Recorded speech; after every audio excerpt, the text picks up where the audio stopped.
Breaking news చూస్తున్నాం. Operation చక్ర వి పేరుతో దేశవ్యాప్తంగా 42 చోట్ల సిబిఐ సోదాలు చేసింది. డిజిటల్ అరెస్ట్ స్కామ్లు, వంచన, మోసపూరిత ప్రకటనలు, పెట్టుబడుల మోసాలపై ఈ దాడులు చేసింది. 5 రాష్ట్రాలు రాజస్థాన్, ఢిల్లీ, హర్యానా, ఉత్తరాఖండ్, ఉత్తరప్రదేశ్లో 9 మందిని అరెస్ట్ చేసింది. 700 బ్యాంకుల్లో 8.5 లక్షల మ్యూల్ ఖాతాలను గుర్తించింది.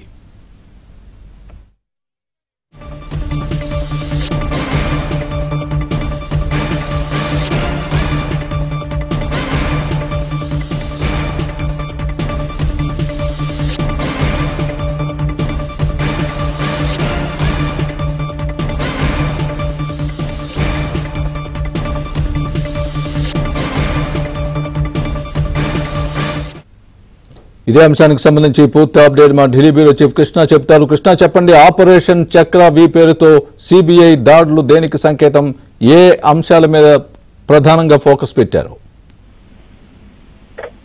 స్వామి, సైబర్ మోసాలపై తీవ్రంగా చర్యలు తీసుకునేందుకు CBI central bureau of investigation operation చక్ర 5 పేరుతో దేశవ్యాప్తంగా 5 రాష్ట్రాల్లో 42 చోట్ల ఈ యొక్క సోదాలు జరిపింది.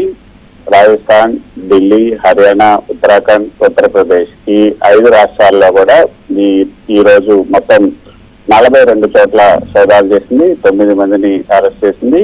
అంతేకాకుండా 8.5 లక్షల మ్యూల్ ఖాతాలను కూడా గుర్తించింది. మ్యూల్ ఖాతాలంటే ఎవరెవరి పేరుతో, అంటే గుర్తు తెలియని వ్యక్తులు, అసలు పేరే లేనటువంటి వ్యక్తుల పేరుతో ఈ యొక్క ఖాతాలను ఓపెన్ చేయడం అనేది మ్యూల్ ఖాతాలు. మ్యూల్ ఖాతాలు అంటే ఎవరెవరి పేర్ల పైన తెచ్చినటువంటి ఖాతాలు. వీటిని మోసపూరితంగా ఈ డబ్బు ట్రాన్స్ఫర్ చేసేందుకు ఉపయోగించుకుంటూ ఉంటారు.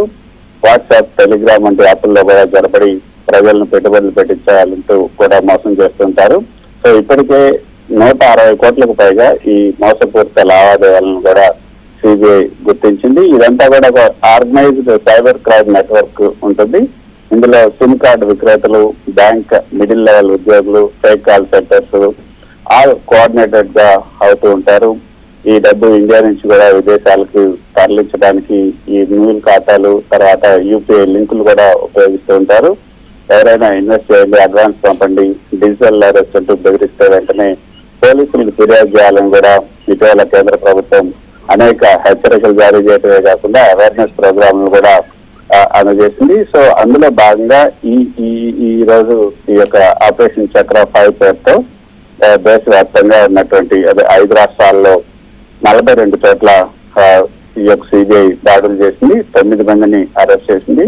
సో మొత్తానికైతే ఈ యొక్క సుమారు 8.5 లక్షల మ్యూల్ ఖాతాల్లో 700కు పైగా బ్యాంక్ బ్రాంచీల్లో, అంటే 700 పైగా ఉన్నటువంటి బ్యాంక్ బ్రాంచీల్లో ఖాతాలు ఓపెన్ చేసినట్లుగా గుర్తించారు. ఈ 700 పైగా ఉన్నటువంటి బ్యాంకుల్లో 8.5 లక్షల మ్యూల్ బ్యాంక్ ఖాతాలు అంటే చూడొచ్చు. సైబర్ నేరగాళ్లు ఏ మేరకు ఈ యొక్క కుమ్మక్క అవుతున్నారు. అదేవిధంగా బ్యాంకుల్లో ఉన్నటువంటి మేనేజర్లు కానీ, బ్యాంకులో ఉన్నటువంటి మిడిల్ లెవెల్ మేనేజ్మెంట్ కానీ ఏ విధంగా కుమ్మక్క అయిందని కూడా తెలుసుకోవచ్చు. సామాన్యుడు ఎవరైనా బ్యాంక్ వెళ్ళి ఒక ఖాతాను ఓపెన్ చేయాలంటే 1,00,000 అడుగుతారు. ఆధార్ కార్డు, పాన్ కార్డు, తర్వాత అడ్రస్ ప్రూఫ్ ఇవన్నీ ఇచ్చినప్పటికి కూడా ఖాతాను ఓపెన్ చేయాలంటే ఎన్నో ఇబ్బందులు పెడతారు. కానీ 8.5 లక్షల దొంగ ఖాతాలను ఓపెన్ చేయడానికి బ్యాంకులు మరి ఎలా సహకరించారని కూడా చూడాలి. సో వారందరినీ కూడా అరెస్ట్ చేసే అవకాశం ఉంది.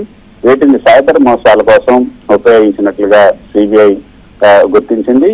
డిజిటల్ అరెస్ట్ మోసాలు, ఫేక్ ఇన్వెస్ట్మెంట్ యాప్లు, ఉద్యోగ ప్రకటనకు సంబంధించినటువంటి మోసాలు, ఫోన్ ద్వారా ధమ్కీలు ఇచ్చే మోసాలు, యూపీఐ క్యూఆర్ కోడ్ స్కామ్లు, సో వీటన్నిటికి కూడా ఈ ఖాతాలను ఉపయోగించినట్టుగా తెలుస్తుంది. సో 9 మంది ప్రధాన నిందితులను అరెస్ట్ చేశారు. ముఖ్యంగా మహారాష్ట్రలోని కళ్యాణ్ ప్రాంతానికి చెందినటువంటి ప్రతీక్ తన్పురే అనే వ్యక్తిని అరెస్ట్ చేశారు. ఇతను ప్రీ యాక్టివేటెడ్ సిమ్ కార్డులు, ఫేక్ బ్యాంక్ ఖాతాలు సైబర్ మోసగాళ్లకు సరఫరా చేసినట్లుగా గుర్తించారు. ఇంకా మరికొంతమందిని కూడా ఇతర రాష్ట్రాల్లో అరెస్ట్ చేసినట్లుగా సిబిఐ విడుదల చేసినటువంటి ప్రకటన ద్వారా తెలుస్తోంది. సో వాట్సాప్, టెలిగ్రామ్ వంటి యాప్ల ద్వారా సుమారు 160 కోట్లకు పైగా మోసపూరిత లావాదేవీలు కూడా జరిపినట్లుగా సిబిఐ గుర్తించింది. Swami, right Krishna, thanks for the update.